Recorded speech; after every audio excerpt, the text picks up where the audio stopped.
La peau la plus prisée et la plus détestée au monde.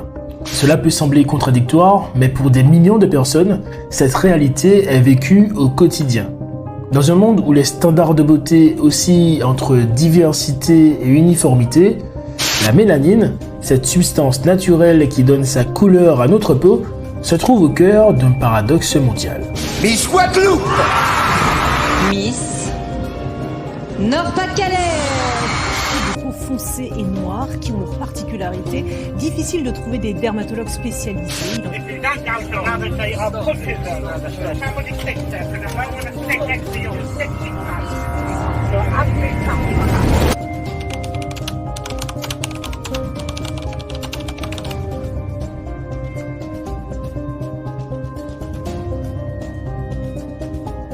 Bonjour à tous, c'est Melvin Boyd, j'espère que vous allez bien.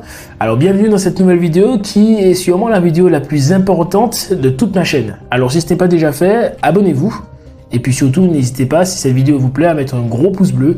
Ça m'aiderait beaucoup, étant donné que je viens de commencer.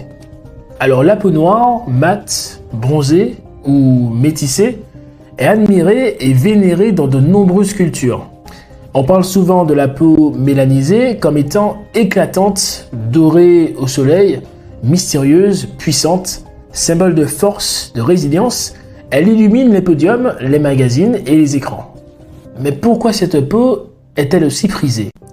Les grandes marques de cosmétiques se battent pour recréer cette nuance unique que seule la mélanine peut offrir. Le bronzage, les crèmes pour obtenir ce teint doré, tout cela prouve que cette peau est désirée et enviée. Mais à quel prix?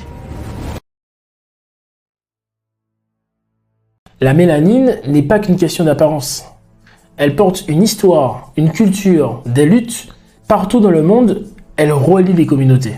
Afrique subsaharienne, du Mali à la Côte d'Ivoire, en passant par le Ghana et le Sénégal, les grandes civilisations africaines ont prospéré bien avant que l'Occident ne les découvre. Les empires du Mali et du Ghana étaient des centres de commerce et de savoir, attirant les érudits et des voyageurs du monde entier. Aujourd'hui encore, la musique afrobeat, popularisée par des artistes comme Fela Kuti, continue de résonner et de propager l'influence culturelle de l'Afrique à travers le globe.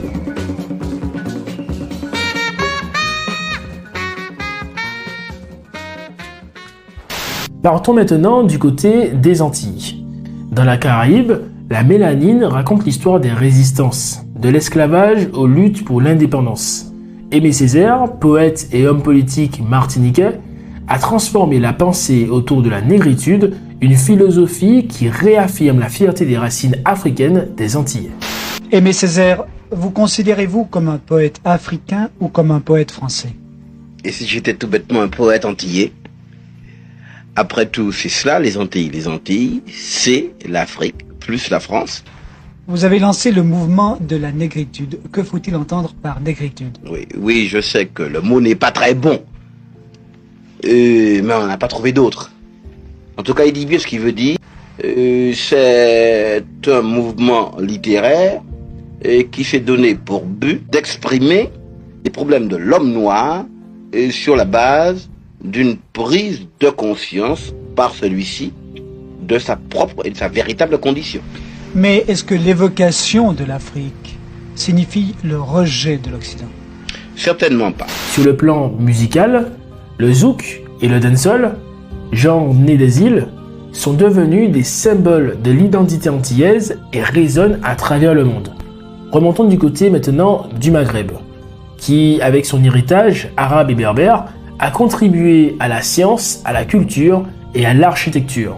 Des villes comme Marrakech, Alger et Tunis témoignent de cette richesse culturelle.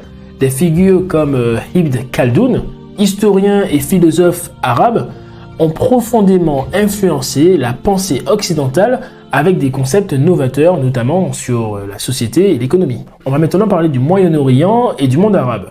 Le Moyen-Orient qui, effectivement, a donné naissance à des civilisations avancées. Bagdad, Damas, Le Caire. Ces villes étaient des centres d'innovation où la poésie, l'art et la science florissaient. Des figures comme Mahmoud Darwish, poète palestinien, on fait en fait rayonner la culture arabe dans le monde moderne. Mais derrière cet éclat se cache une dure réalité. Cette peau, qui est aussi célébrée, est également discriminée, rejetée et stigmatisée. Nous vivons dans un monde où la peau à mélanine est encore perçue comme un problème. Par exemple, en Afrique, la colonisation a déshumanisé des millions de personnes. Aux États-Unis, la ségrégation raciale a séparé des communautés pendant des décennies. Et aujourd'hui, les crèmes éclaircissantes se vendent en masse en Afrique et en Asie, créant une hiérarchie basée sur la couleur de peau, même au sein des communautés noires et arabes. Mais malgré tout cela, la peau mélanisée est invincible. Porter cette peau, c'est porter une histoire, une culture et une résilience face aux siècles d'oppression. Des héros sont nés de cette lutte. Thomas Sankara a révolutionné le Burkina Faso avec des réformes sociales avant d'être assassiné. Nelson Mandela, icône de la lutte anti-apartheid en Afrique du Sud, a passé 27 ans en prison pour ses idéaux avant de devenir président. Madame, Monsieur, bonsoir. En Afrique du Sud, l'ex-matricule 466-64 est désormais chef de l'État. Nelson Mandela, qui a passé 27 années de sa vie en prison pour la défense de ses idées politiques, est en effet depuis ce midi le premier magistrat de ce pays, la nouvelle Afrique du Sud. Aujourd'hui, notre pays entre dans une ère nouvelle. Notre peuple aussi. Aujourd'hui, nous ne célébrons pas la victoire de l'ANC, mais celle de tous les peuples d'Afrique du Sud. Dans les Antilles, Frantz Fanon, psychiatre et révolutionnaire, a écrit sur les effets psychologiques du colonialisme. Mais nous avons aussi nos héros modernes. Leila Slimani, écrivaine marocaine, explore les réalités complexes de la modernité et des identités multiples. Mais nous avons plein d'autres personnes qui peuvent vous inspirer à vous dire que je dois être fier de ma peau, que je peux être fier de ma peau. On a Barack Obama qui est l'homme qui a pu être président des États-Unis malgré sa couleur de peau. Yes, we can. Yes, we can. Yes, we can.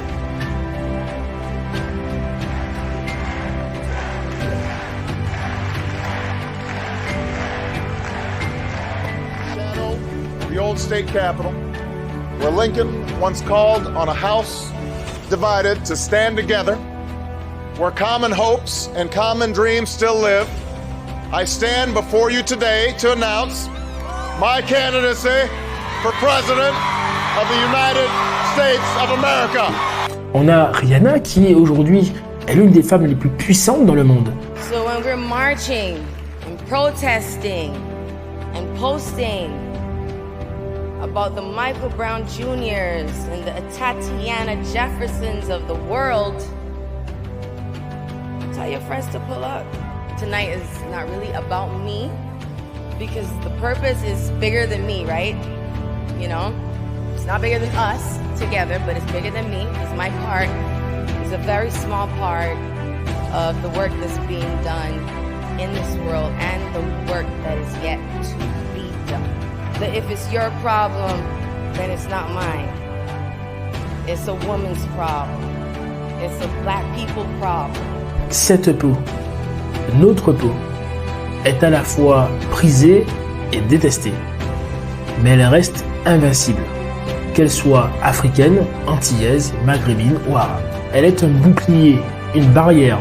Donc soyons fiers de cette couleur, de notre héritage, de notre avenir.